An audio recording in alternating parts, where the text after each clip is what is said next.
Good morning, all of you. Welcome to Sri Jayendra Bank Zone. So today we are going to discuss new topic in chemical bonding. In last lecture, we have discussed about dipole moment and bond parameters. Now in this lecture, we are going to discuss new topic, that is valence shell electron pair repulsion theory. Valence shell electron pair repulsion theory. This is very important. So we are going to discuss now from this concept. You definitely get questions for the examination. So I hope try to understand this clearly. So what is valence shell repulsion theory? The Lewis structures fail to account.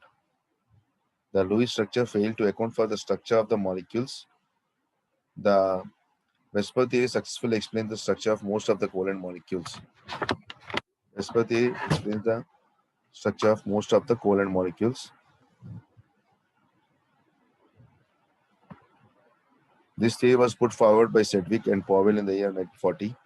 The principle of this theory is the repulsive interaction between the electron pairs. Repulsive interaction between the electron pairs in the valence shell of central atom of the molecule. So now to overcome the Lewis structure failures, this theory has come that is called Vesper theory.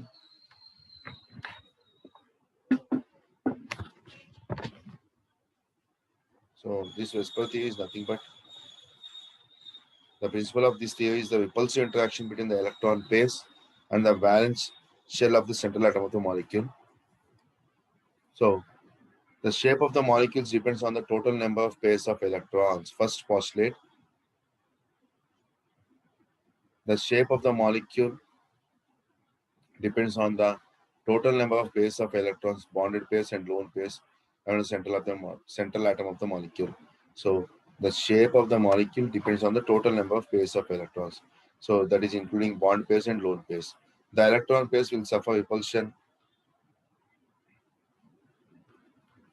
The electron pairs will suffer repulsion forces from each other since the electrons are negatively charged. So as the electrons are negatively charged, due to similar charge, they have repulsion forces. They will suffer repulsion forces. The electron pairs tend to occupy positions in the three-dimensional space so as to minimize the repulsive forces and to maximize the stability of the molecule. This point is important. Try to understand this point. I'm explaining it now. So the electron pairs tend to occupy positions in three-dimensional space so as to minimize the repulsive forces and to maximize the stability of the molecule. So they'll try to minimize the repulsive force and tend to maximize the stability of the molecule. So these electron pairs tend to occupy positions in three-dimensional space. So what is three-dimensional space like? Next, the valence shell is considered to be a sphere with electron pairs. So always the valence shell contains electrons, already we know. It is considered to be a sphere with electron pairs at the surface at maximum distances from one another. A multiple bond is treated as single electron pair. Multiple bond is treated as single electron pair.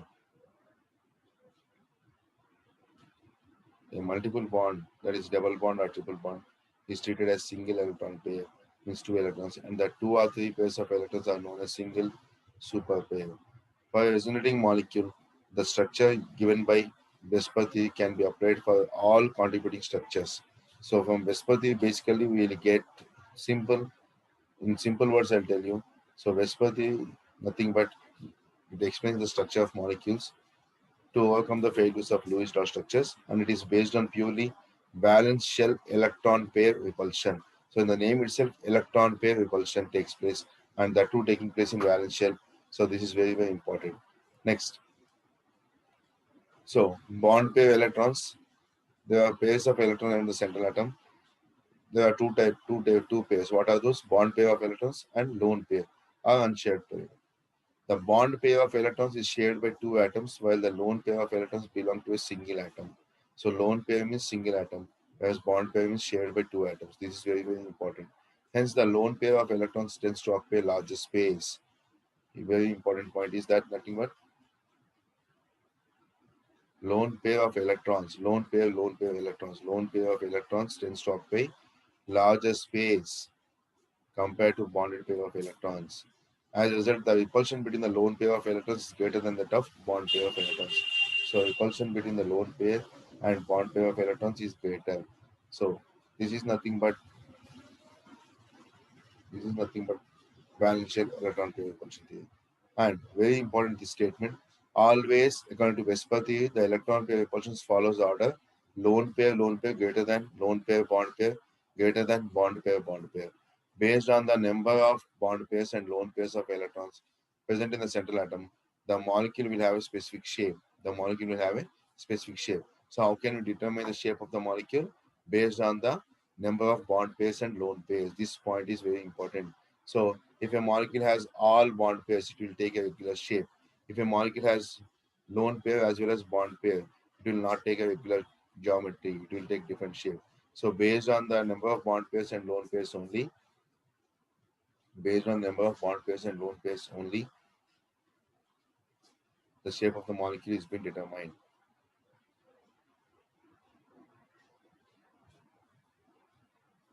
I hope it is clear now. Next. So let us see application of valence shell electron pair repulsion theory. Let us see the structure of BeCl2. The central atom beryllium has two bond pair of electrons and hence the structure is linear with respect to bond angle of 180 degrees. Since beryllium is having two lone pairs, two bond pairs, means for example, let's see here the configuration of beryllium atomic number is 4 and it has configuration 1:2:2. So it has two valence electrons. How many valence electrons? Two valence electrons. So these two valence electrons will be shared by two chlorines. Due to which it forms a shape called BeCl2 linear shape.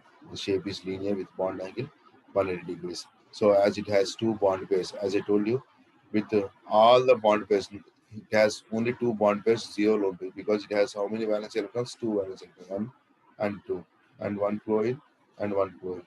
So due to this, what happens? It forms BeCl2. So it does not have any lone pair, it has only bond pairs. If the molecule has all the bond pairs, it will take the shape of a regular and that shape you can see here BeCl2. Chlorine has 6 valence electrons, and this chlorine is having 6 valence electrons, and beryllium is having 2 valence electrons, with which it will contribute with each chlorine. So this is the structure of BeCl2, and the structure of BeCl2 is 180 degrees. Sorry, bond angle is 180 degrees, and shape is linear. I hope it is clear. So if a molecule has all bond pairs, then it will take a regular geometry. If it has, if a molecule has, if it has some lone pairs also along with bond pairs, it will not take the regular geometry. It will take distorted shape. Let us see now construction of this is structure of BCl3. The central atom boron has 3 bond pair electrons. Bond pair electrons means it has it in BCl3. What happens? First, boron has how many valence electrons? 3 valence electrons. So since boron has 3 valence electrons, 1, 2, and 3, so it will combine with 3 chlorines like this, and no known pairs, all bond pairs. So this cross means that is from chlorine. Just for understanding I'm giving. So this cross. So as boron is having this B is having all bond pairs, we can say the shape has trigonal planar structure with a bond angle of 120 degrees. So they take the shape of trigonal planar structure. So why? Because so this is the shape trigonal planar. Trigonal planar, the structure will be like this. Since it has zero lone pairs, all bond pairs. I hope it is clear. So always lone pairs will occupy more space around the central atom, and bond pairs will occupy less space around the central atom. So if the central atom is having all bond pairs, it will take regular geometry. So I'm writing the statement here. If central atom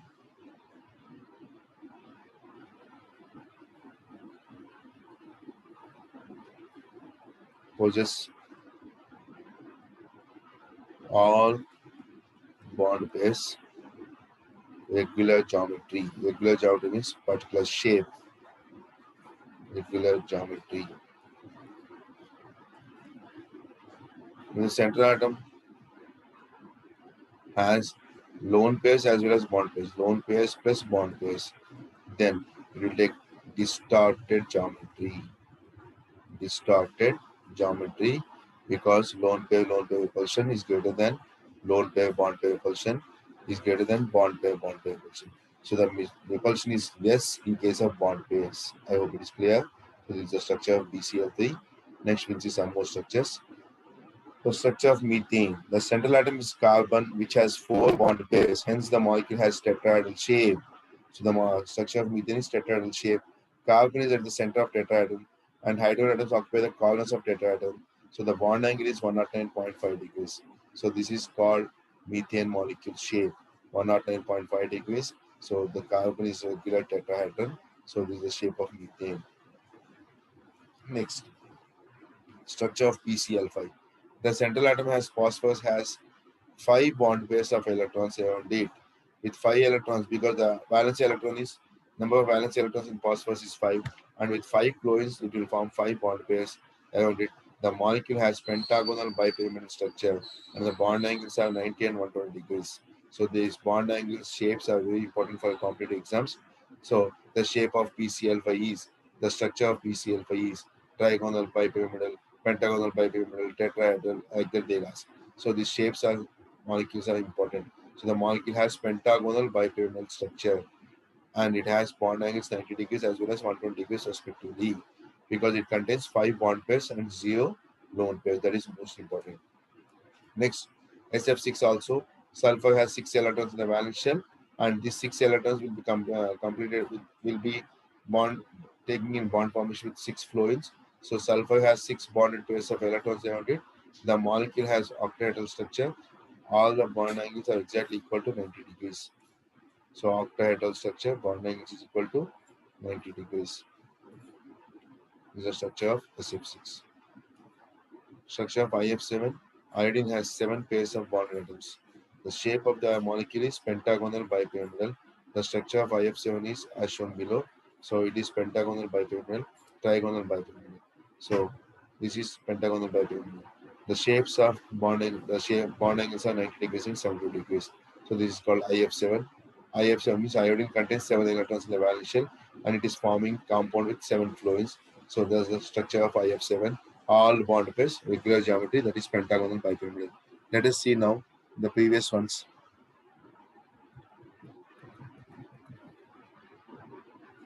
This is PCl5 is trigonal bipyramidal. It is given wrong here. I'm just making it correction. Please check it out. So PCl5 is not pentagonal bipyramidal. It is trigonal bipyramidal because pentagonal bipyramidal is SF, IF7. So trigonal bipyramidal. It is trigonal bipyramidal. I hope it is clear now. Next.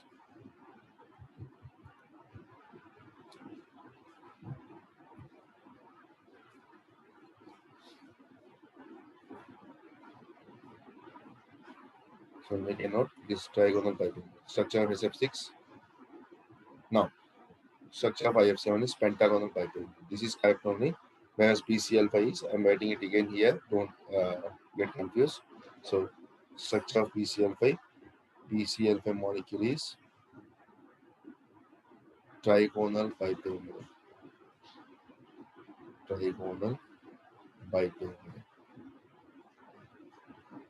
And whereas IF7 is, this is pentagonal bipyramidal. Pentagonal bipyramidal. I hope it is clear now. So, it was a mistake over there, so that's why I have explained my mistake. Don't just take it on. Now, so these are the molecules which contain with no lone pairs of electrons. So no lone pairs of electrons. These are the molecules. We have different molecules: BCl3, BeCl2, and IF7CH4, PCl5, etc. So these are all taking regular shapes. Now let us see the molecules with the lone pair of electrons. Structure of molecules with one or more lone pair of electrons. These are very important. Structure of molecules with one or more lone pair of electrons. Since the lone pair is present on the molecule, so they have distorted structure that I already discussed with you. And let us see example of structure of sulfur dioxide. Sulfur has 4 bond pairs and 1 lone pair because already we know sulfur is oxygen. Sulfur is having 6 electrons in the valence shell. So 2 electrons it will take oxygens, because one oxygen can share two electrons and another oxygen can share two electrons. Due to which what happens, it has four bond pairs. How many bond pairs? Four bond pairs and one lone pair. So it has four bond pairs and one lone pair. This is the lone pair of electrons. So as sulfur dioxide has four bond pairs and one lone pair. Sulfur forms double bond with oxygen atoms because they are sharing two electrons with each other. The expected structure is trigonal planar, but due to the presence of lone pair of electrons, sulfur dioxide has bent structure. This is very important point. So as I told you, due to the presence of lone pair of electrons, as lone pair occupies more space around the central atom, so it occupies more space. So the regular geometry is being distorted, and it has distorted geometry. The shape is different shape than regular. Actually, the regular shape is trigonal planar with the four bond pairs, but here, due to presence of lone pair, that four bond pairs will go off, and here bent structure will take. Also, the bond angle is slightly decreased from 120 degrees to 119.5 degrees. So, due to the presence of lone pairs, bond angle also decreases due to repulsion of bond pair and lone pair of electrons. The structure of size 42 is as shown below. So, why it is happening? Due to repulsion of bond pair and lone pair of electrons. I hope it is clear. So, whenever a molecule has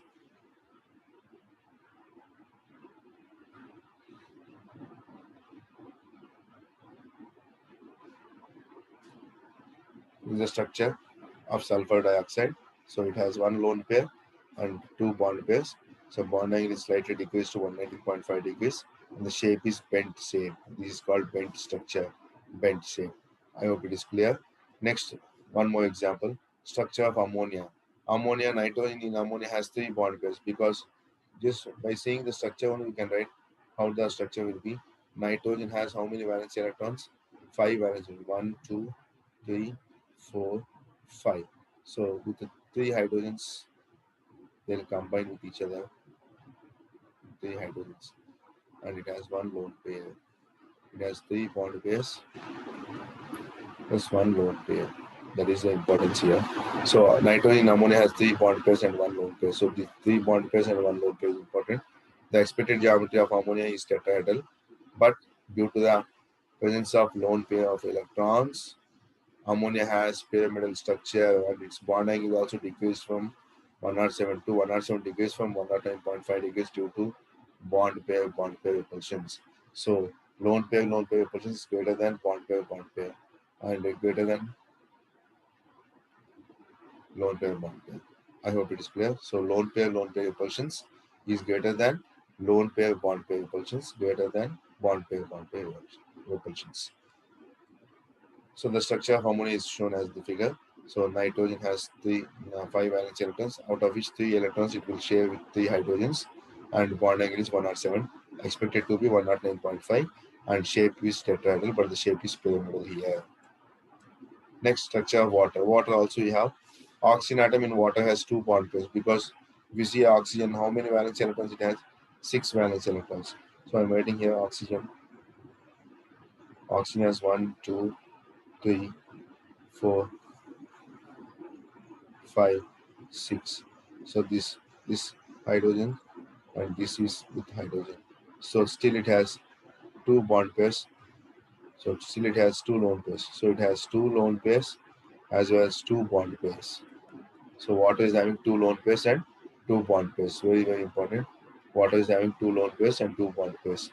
Two lone pairs as well as bent structure, because it has a bent structure due to the presence of two lone pairs, and water has two bond pairs and two lone pairs. So the bond angle is also decreased from 110.5 degrees to 104.5 due to lone pair repulsions, which is higher than lone pair bond pair repulsions, because they have two lone pairs. Two lone pair means it is having more repulsion.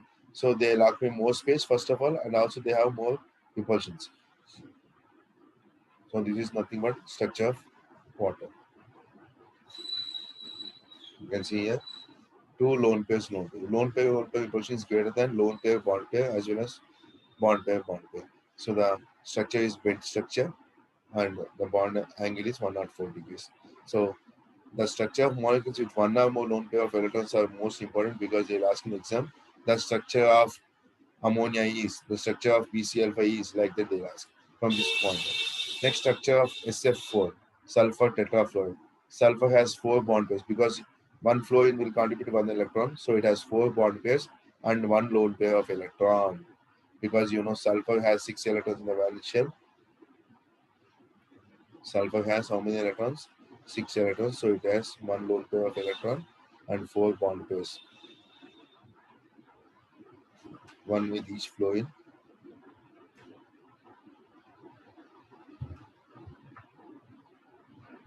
So sulfur has 4 bond pairs and 1 lone pair of electrons. Due to the presence of 5 pairs of electrons, the expected geometry of the molecule should be trigonal bipyramidal because 5 bond pairs. If it is having 5 bond pairs, it is trigonal bipyramidal. But like in the case of PCl5, PCl5 is having 5 bond pairs. So like in the case of PCl5, it should have expected shape should be trigonal bipyramidal. But due to the presence of 1 lone pair of electrons, it will take distorted geometry. And if the lone pair occupies axial position as shown in figure 1, and bond pair positions will be to each other.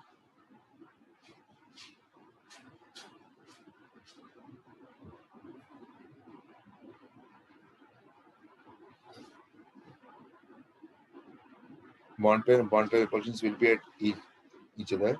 The lone pair occupies equidistant position as shown in figure 2. Then the bond pair positions will be at 120 degrees to each other. So it has 2 different structures.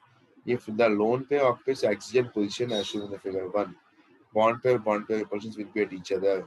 If the lone pair occupies equidistant positions, so you can see here, hence the lone pair prefers to occupy equidistant position to have less repulsion and more stability. Thus the structure of SF4 is CSAR type. So in this we have 2 types of structures. If the lone pairs are occupying equidistant position, then prefers to occupy equidistant position to have less repulsion and more stability. If the lone pair is coming on the axial positions, then bond angle will be different. So hence the shape of SF4 is CSAR type. CSAR type means this is the structure. Next, ClF3. Chlorine atom has 2 lone pairs and 3 bond pairs of electrons. How many lone pairs? 2 bond pairs, 2 lone pairs, sorry, because it has 7 electrons in the valence shell and fluorine can accommodate only 1 electron. So 3 fluorines, 3 electrons, remaining 4 electrons will be there on chlorine molecule. So chlorine atom. So it has 2 lone pairs and 3 bond pairs of electrons. The expected geometry means total 5 is trigonal bipyramidal. But the 2 lone pairs occupy 2 equidistant positions to have less repulsion and more stability. Hence the structure of ClF3 is T-shaped. So this is the structure of ClF3. So whenever they have lone pairs of electrons, whenever they have lone pairs of electrons, they will take distorted geometry. Now, very, very important, this table tells you clearly. So type 1, type 2, like that they have given bond pairs 3, lone pairs 0, total 3, trigonal plane are expected. And suppose if you take 2 bond pairs, 1 lone pair, it is also total 3. So trigonal plane are expected, but the shape is bent. And trigonal planar. So example BF3, BCl3 is trigonal planar, whereas sulfur dioxide is SO2. So this is a molecule of type AX3 type. So next we have 4. Second we have total bond pairs will be 4, and first it is starting with 3 only because 2 bond pairs we have linear shape. So 4 means 404 means 0 bond pairs, then it is tetrahedral expected shape, and actual shape is also tetrahedral. And example is CH4 SAH4 silicon hydride. Similarly, if it has 3 bond pairs, 1 lone pair, there is a possibility for total 4 can be possible. We have 4 bond pairs, 0 lone pairs, 3 bond pairs, 1 lone pair, 2 bond pairs, 2 lone pairs. So 3 bond pairs, 1 lone pair. Then it is the way it is for total. It is 4. Expected shape should be tetrahedral, but the actual shape is pyramidal. Example ammonia. Next we have 2 bond pairs, 2 lone pairs. Expected shape should be tetrahedral, but you take the shape of bent shape. I hope it is clear. Sorry. Summary of Vespers continued. So next type 3 molecule. It has total 5. This is called, again I'm going backside, I'll tell you the types of molecules.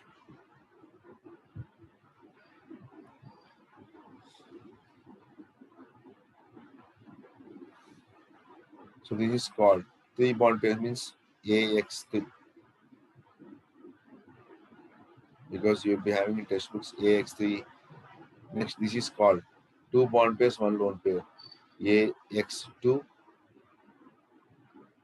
L. And next we have four bond pairs.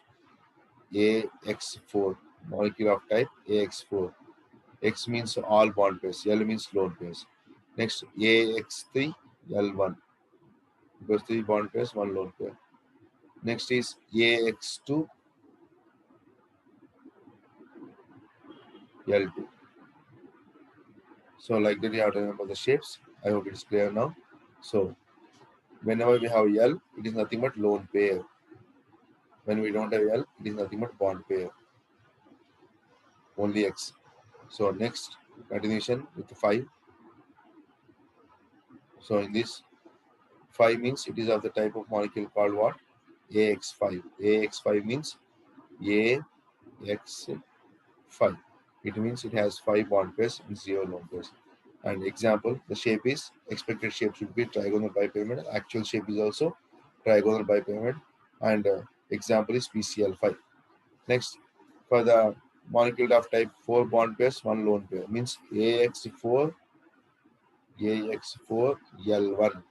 So it is nothing but 4 bond pairs, 1 lone pair. Expected shape is trigonal bipyramidal, but shape is CISA and it is SF4. Example is SF4. Similarly, molecule of type AX3L2. 2 lone pairs, 3 bond pairs. 2 lone pairs, 3 bond pairs. Expected shape, total it is 5. Expected shape is trigonal bipyramidal, but it takes the shape of T shape. Example ClF3.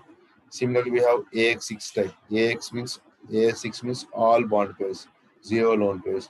Expected shape is octahedral, and origin shape is also, actual shape is also octahedral.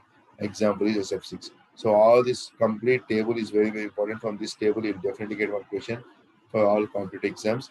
So Whisper theory, they'll ask one question based on whisper theory. What type of question they'll ask? How many bond pairs? How many lone pairs? What is the shape? I'm writing here bond pairs, number of bond pairs, number of number of lone pairs, and shape of the molecule. Only these three they will ask. Shape of the molecule.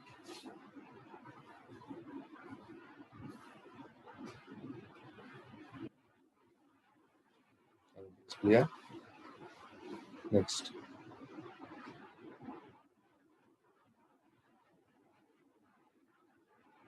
Next we have next topic in this chapter. So valence shell electron pair repulsion theory is finished.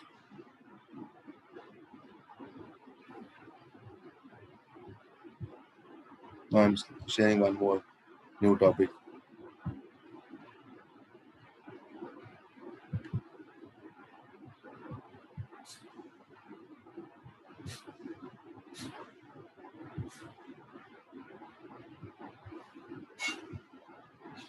So this is very very important next topic in this chapter. So valence shell electron pair repulsion theory is very important. So after that we have next topic in this chapter, modern theories of chemical bonding. So Lewis theory explains the structure of molecules based on octet rule, but it failed to explain the formation of chemical bond. So the theory does not differentiate between bonds between different atoms. So the bond energy of HH bond is more than the bond energy of HH bond is more than FF bond, though the atoms are bonded by single covalent bond. In both cases, by sharing a single electron pair between the atoms. So why he could not explain why the bond energy of HH bond is more greater than FF bond, even though they are having common point that is single covalent bond and they share one electron each. The Vesper theory gives the shapes and different shapes of different molecules based on the repulsion between electron pairs. So now we have one more theory called to overcome these drawbacks, two important theories, valence bond theory and molecular orbital theory, are introduced, which are based on quantum mechanical approach. So, what are the theories we have? Valence bond theory as well as valence bond theory and molecular orbital theory. So, these two are very, very important. You can just see here. Now, we are going to discuss this only. So, what is VBT? Valence bond theory. Valence bond theory is introduced by Hitler and London, and it was developed by Pauling. According to VPT, valence bond theory, the covalent bond is formed by the overlapping of atomic orbitals. Very, very important. A covalent bond is formed by overlapping of atomic orbitals. What are the orbitals we have? S orbital, p orbital, d orbital, and f orbital.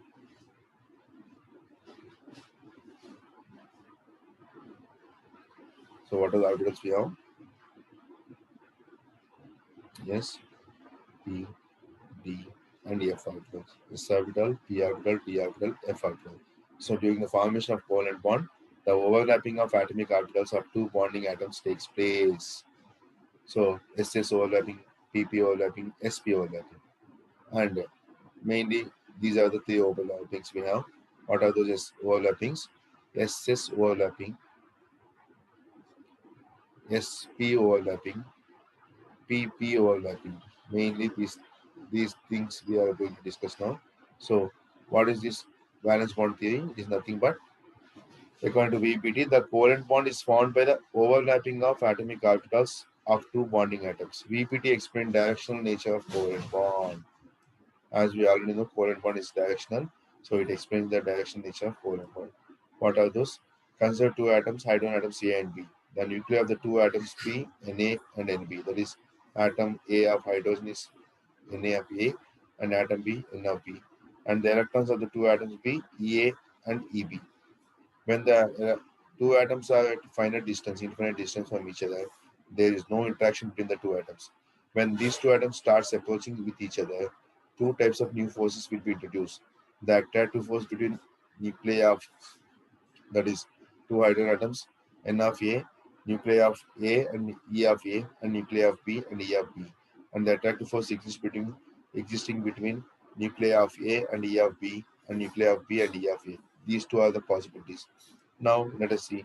The repulsive forces exist between N of A and N of B, that is, nuclei of A and nuclei of B, between EA and EB, electron of A and electron of B. The attractive forces predominate over repulsive forces, and two atoms approach each other. So here what is happening? The attractive forces predominate over repulsive forces, and these two atoms will approach each other. Since new attractive forces are more, the potential energy of the system goes on decreasing as shown in the diagram. Ultimately, the two atoms comes slow close to each other, where the attractive forces exactly balance the repulsive force. At this closest approach, the atoms are said to be bonded with each other. So the nuclei of A and the nuclei of B should come closer to each other by the means of this electron of A and electron of B. And as they come closer to each other, the repulsion force will be overcome by predominant by attractive forces, due to which what happens, they form covalent bond. If the atoms are pushed more close to one another, then the potential energy drastically increases, leading to instability. So the distance of closest approach of hydrogen atom is 74 picometers, which is said to be bond length. As we know, bond length, that is nothing but closest approach. Too close repulsion, optimal distance, too far no attraction and energy. So this is called too close repulsion and optimal distance and too far attraction. So which is said to be, this is called bond length, and this is the diagram between the energy and interatomic distance. Very, very important. Next, when two hydrogen atoms are at their distance of closest approach, the atomic orbitals of two hydrogen atoms undergo partial interpretation. This partial interpenetration is known as orbital overlapping. So, as the nuclei of when the two hydrogen atoms are at the distance of closest approach, the atomic orbitals of two hydrogen atoms undergo partial interpenetration. Interpenetration means slowly the nuclei will penetrate with the other. This partial interpenetration is known as orbital overlapping. So, what is orbital overlapping? Partial interpenetration. And this overlapping of atomic orbitals will lead to pairing of the two electrons present in these orbitals, which lead to the formation of covalent bond. Also, the strength of the covalent bond is being decided by extent of overlapping of atomic orbitals. Extent of overlapping of atomic orbitals. Let us see now. So the orbital overlap may be positive or negative or zero depending on the sign of the orbital wave function. For a positive orbital, for a positive overlap, the orbital should have same sign of the wave function and same orientation in space. So the overlap of orbitals having opposite sign of the wave function will not lead to the bond formation. So the different overlaps of S and P orbitals are shown in the diagram. Now we'll see S and P overlaps. Based on the overlapping of orbitals, the covalent bonds can be classified into two types: sigma bond and pi bond. Very, very important. Sigma bond and pi bond. So already I told you, simple valence bond theory is nothing but orbital overlapping takes place. Whenever orbital overlapping takes place, there are different based on the overlapping of orbitals. There are only two types of bonds are formed. One is sigma bond, and there is pi bond. So pi bond as well as sigma bond. So what is sigma bond? What is pi bond? We'll discuss. They'll ask number of sigma bonds, number of pi bonds in a molecule. So that type of questions are most important from this concept. The sigma bond is formed by the direct overlapping or end-to-end overlapping. So what is sigma bond? Which of the following is true regarding sigma bond? They'll ask statement-based question also. Or they'll ask how to find number of sigma bonds. The sigma bond is formed by the direct overlapping or end-to-end overlapping of atomic orbitals. This type of overlapping is also known as axial overlapping. Different types of axial overlapping are possible in S&P orbitals. First one is SS overlapping. The two s orbitals having unpaired electrons with opposite spin overlap along the internuclear axis to form SS sigma bond. Let us see now. Sorry. So here, axial overlapping. Here S orbital already we know it is spherical in shape, and because we have discussed the shapes of orbitals in atomic structure. S orbital is spherical in shape, so SS overlapping takes place, and due to which what happens, this is nothing but end to end. This is called what? End to end overlapping leads to the formation of sigma bond. SP, second type overlapping is SP. One s orbital and one p orbital having unpaired electrons with opposite spin overlap along internuclear axis to form sigma bond. So SP overlapping, p orbital dumbbell in shape and s orbital spherical in shape. When they overlap with each other, end-to-end overlapping, this is called end-to-end overlapping, which is also called a sigma bond. Next, pp bond. Two p orbitals having unpaired electrons. Two p orbitals having unpaired electrons will overlap along the internuclear axis to form pp sigma bond. So when two pp orbitals also overlap with each other, end to end, this is nothing but sigma bond formation. So there are three types of overlapping leading to the formation of sigma bond: SS overlapping, SP overlapping, and PP overlapping. So p orbital of one and p orbital of another overlaps with each other end to end. This is called end to end.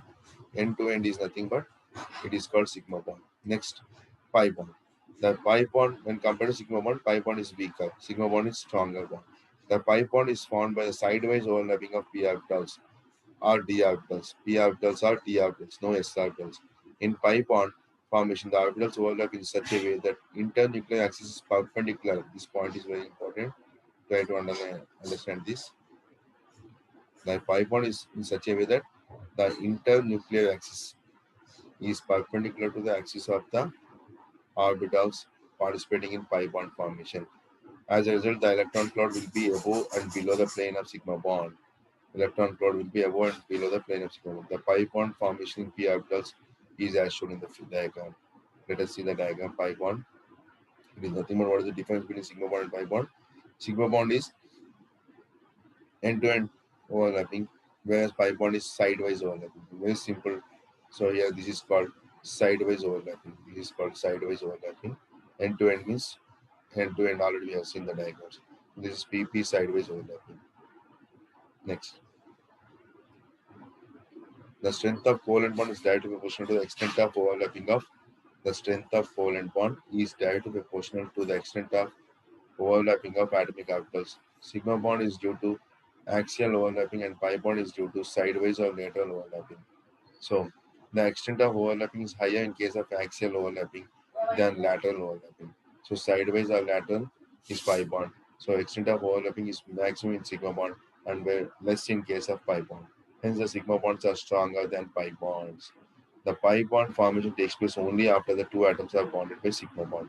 First sigma bond, then only pi bond can form. Otherwise, directly pi bond we cannot get. That is more important. Next, let us consider the formation of methane molecule.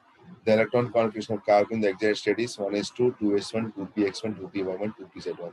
So here pp overlapping, sp overlapping. And that of hydrogen is 1s1. So in methane, the outermost orbitals of carbon overlaps 1s orbital.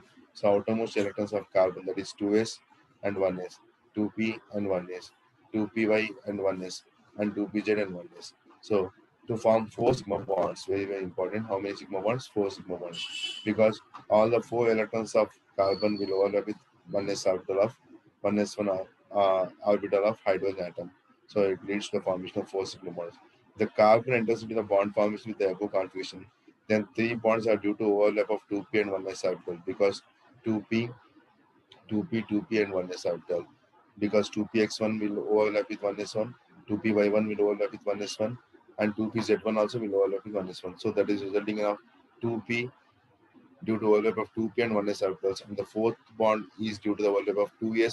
Here one more electron is also present, so this 2s and the 1s also will overlap with each other. So we have three sp overlappings and one ss overlapping in this. So how many sp overlappings?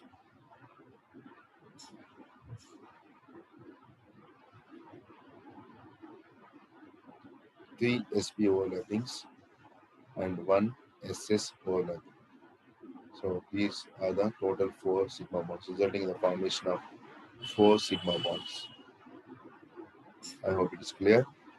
Overlapping. Next.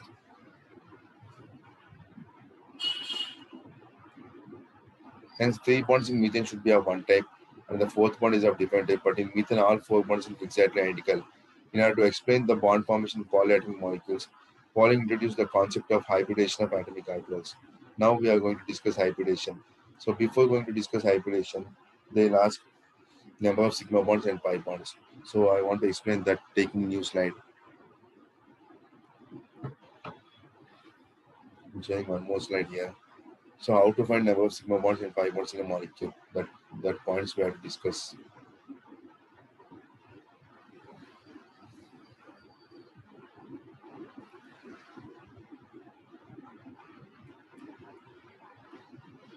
So here I'm writing. For example, C single bond H, triple bond C, single bond H. They'll ask number of sigma bonds and pi bonds in a molecule. So to calculate, where I'm writing here, to find out number of sigma bonds and pi bonds in a molecule. So it is very simple. For single covalent bond, 1 sigma. For double covalent bond, 1 sigma 2 pi. And for triple covalent bond, 1 sigma, for double covalent bond, 1 sigma 1 pi. And for triple covalent bond, we have 1 sigma 2 pi. So here, number of bonds here in this molecule, see here, this is 1 sigma because it is single covalent bond. And here, this is C triple bond, so 1 sigma. Here it is 2 pi. So total it is 3 sigma bonds, 3 sigma bonds, and 2 pi bonds in C2H2. Similarly, in benzene, let us see in case of benzene. Benzene, number of sigma bonds to find number of sigma bonds and pi bonds in benzene.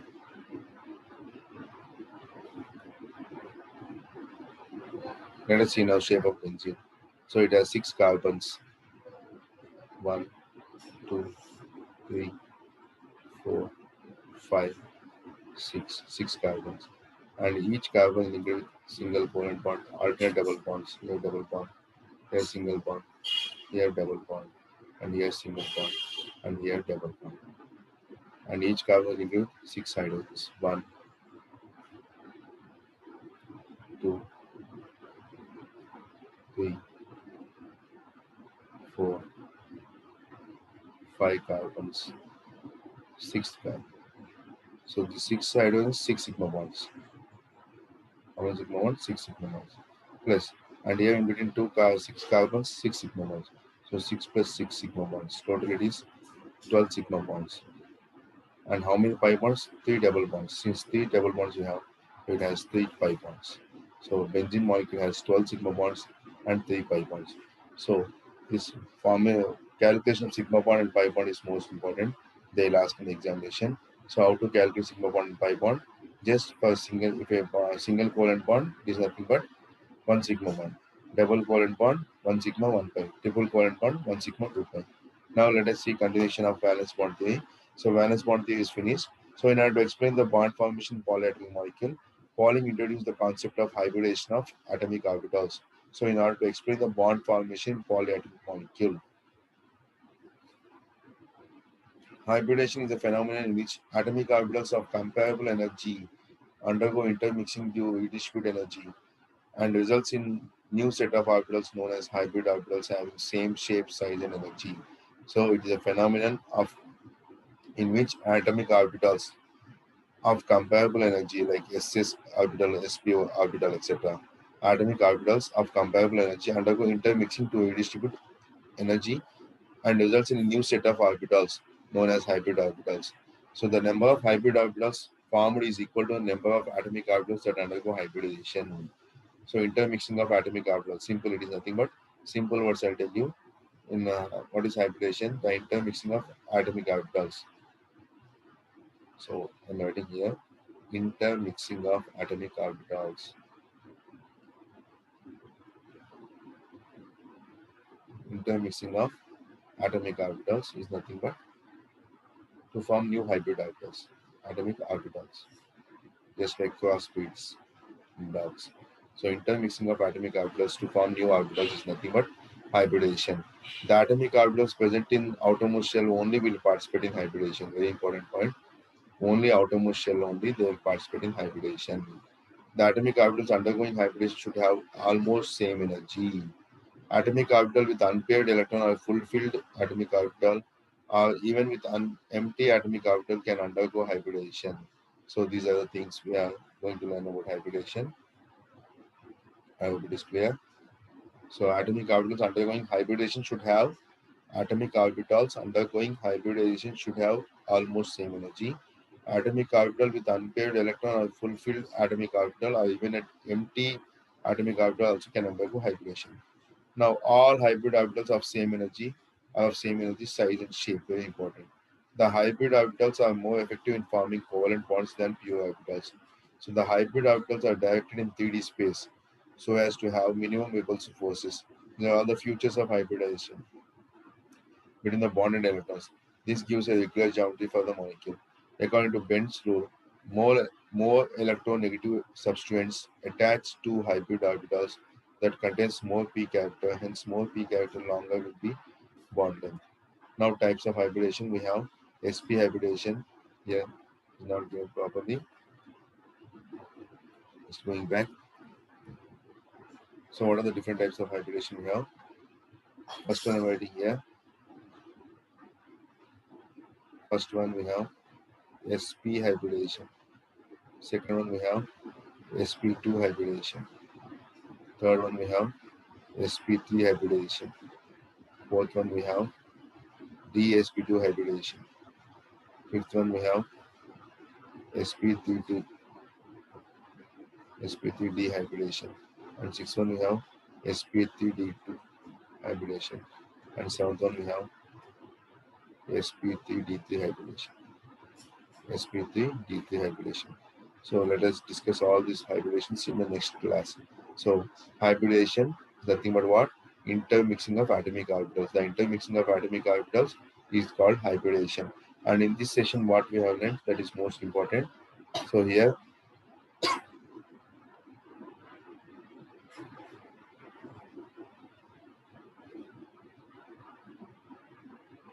in this session, what we have learned is most important. So that I'm going to discuss now. Again, once again, I'm repeating the session. So in this session, what we have discussed about Vesper theory. First, we have discussed about Vesper theory. So from Vesper theory, what are the expected questions we have? So Vesper theory, and then we have valence bond theory. So from valence bond theory, what are the questions, and from Vesper theory, what are the questions we are going to get? We are going to discuss now. So simple questions: how many sigma bonds, how many pi bonds, and hybridization. Anyway, in the next session, we will be discussing more. So first, in this session, what we have completed that I'm writing here, let's see here clearly. So first, in this lecture, we have completed Vesper theory, valence shell, electron pair, repulsion theory. In that, what are the questions we are going to expect? Number of bond pairs and lone pairs, along with shape of the molecule.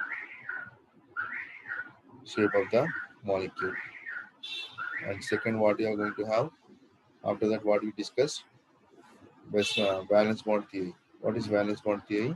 Based on valence bond theory, we'll get questions based on sigma bond and pi bond formation. Sigma bond and pi bonds. So sigma bonds, how to calculate sigma bond? For single covalent bond, sigma. For double covalent bond, 1 sigma, 1 pi. And for triple covalent bond, we have 1 sigma, 2 pi bonds. So I hope it is clear. So I'm ending this session now.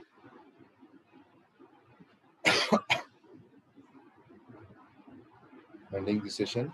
So what we are discussing in this session, these are the two topics, and how we are going to get questions from these topics. Already I told you. So now we are going to discuss. So I'm stopping this, ending this meeting. So I hope you understood. This today's lecture is very, very important. From this lecture, definitely you'll get questions for NEET as well as JEE mains. So hope you understood clearly. But these are very, very important topics. Thank you all. Have a good day.